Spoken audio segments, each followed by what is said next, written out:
بسم الله والحمد لله رب العالمين والصلاة والسلام على رسول الله نبينا محمد وأهله وأصحابه تسليما كثيرا ثم أما بعد. Inshallah ta'ala, we would like to continue from the reading welcoming the month of Ramadan by our Shaykh Ahmed An-Najmee rahimullah. May Allah subhanahu wa ta'ala preserve him. And the Shaykh, he continues, and the meaning of Iman and hoping for the reward is assertion to the promise of Allah that He promised that He will reward the fasting people with a great reward.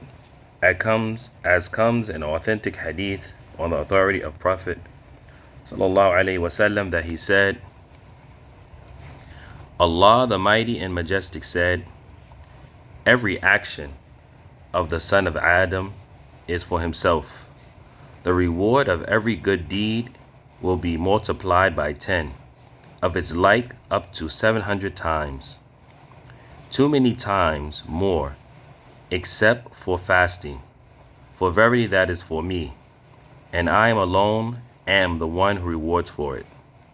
The fasting person abstains from food and drink for my sake, collected by Al-Bukhari and Muslim. Fasting is between the Lord and the slave.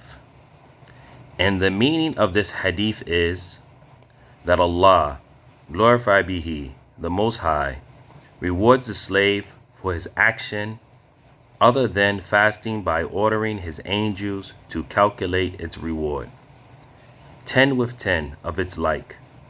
And Allah could multiply the action with more than that.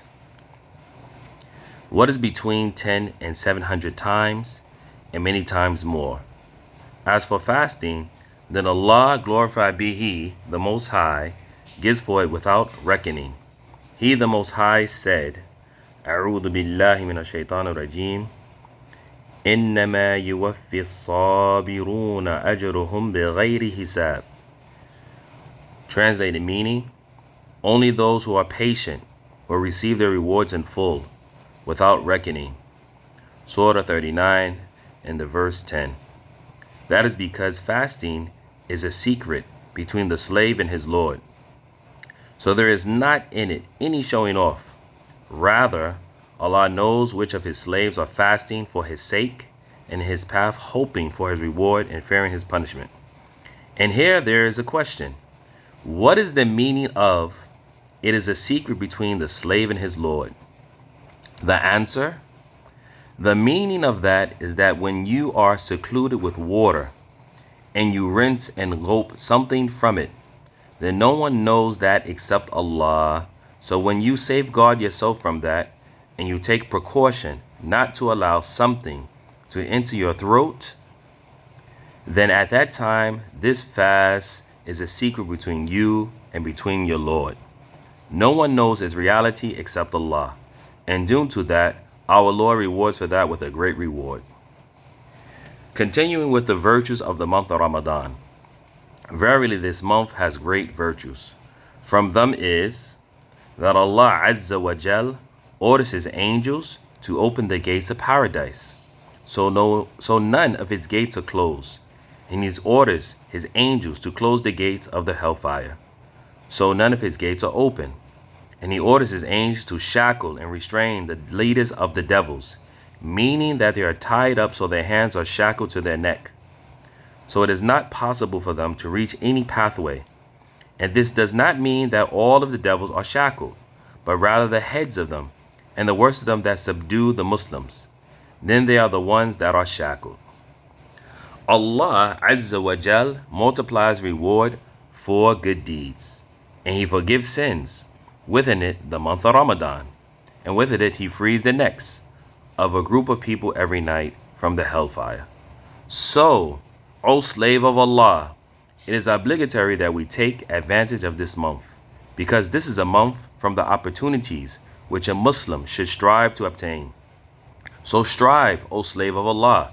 May Allah have mercy upon you, upon fasting the month of Ramadan, and upon standing in it in Taraweeh prayer, Take advantage of this opportunity, for perhaps it will not present itself to you again, and perhaps death will cause you to disappear from the earth before another Ramadan comes. So, slave of Allah, fear Allah, your Lord. Verily in paradise is a gate that is called Ar-Rayyan. This is one of the 8 gates of paradise. It is called Ar-Rayyan, and the fasting ones will enter through it. It will be called out, where are the fasting ones? So they will stand, and Allah will enter them in it. Then the gate will be closed after that. Collected by Al-Bukhari and Muslim on the authority of Sahal bin Sa'ad, may Allah be pleased with him, that the Prophet ﷺ said, in Jannah there is a gate which is called Ar-Rayyan, through which only those who observe Sawm, fasting, will enter on the day of resurrection. No one else will enter through it. It will be called out, where are those who observe fasting? So they will stand up, and none will enter through it other than them. When the last of them will enter, the gate will be closed, and no one will enter through that gate. Therefore, who are the fasting ones that will enter through that gate called Ar-Rayyan?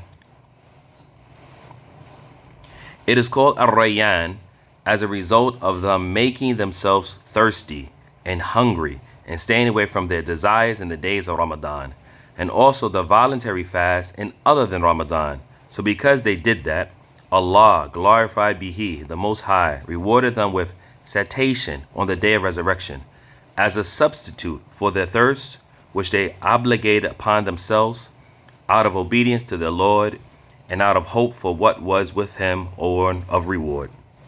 So, slave of Allah, which of them is better for you?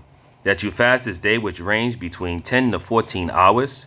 You fast this day and come on the day of resurrection, and you are resurrected satiated, and you are not thirsty, and you are not hungry, that day which is the length of 50,000 years. And the people will stop in the plain the length of 500 years or 300 years. And it is said other than that. And Allah knows the reality of the affair. And Allah, glorified be He, the Most High, described that day that it will make the children gray-haired. It will make the sky cast asunder.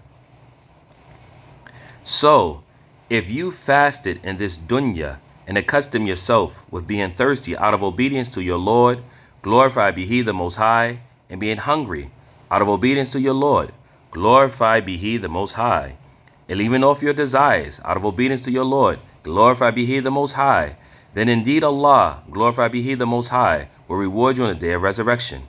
He will resurrect you satiated whilst the people are thirsty, and while the sun will lower to the distance of 1 mile above their heads, and will smother them with sweat until the sweat will reach the mouth of the disbeliever. He will be totally smothered with sweat, and Allah's aid is sought. But the believer is shaded by the obedience of Allah, glorified be He, the Most High, from giving charity, and reciting the Quran, and other than them from the righteous actions. And is authentically reported on the authority of the Prophet ﷺ, has been collected by the 2 scholars, Al-Bukhari and Muslim, on the authority of Abu Hurairah, may Allah be pleased with him, who said, the Prophet ﷺ said, 7 people will be shaded by Allah by His shade on the day of resurrection, when there will be no shade except His shade. There will be a just ruler, a young man who has been brought up in the worship of Allah, a man who remembers Allah in seclusion, and his eyes are then flooded with tears, a man whose heart is attached to mosque, offering his compulsory congregational prayers in the mosque, 2 men who love each other for Allah's sake, a man who was called by a charming lady of noble status to commit illegal sexual intercourse with her, and he says, I am afraid of Allah. And finally, a man who gives in charity so secretly that his left hand does not know what his right hand has given. Collected by Al-Bukhari and Muslim. Thus, O slave of Allah, we should act in this dunya with that which will bring us closer to Allah, glorified be He, the Most High. And this part is concluding from our Shaykh Ahmed An-Najmee rahimullah. And Allah subhanahu wa ta'ala knows best. هذا وصلي وسلم وبارك على نبينا محمد.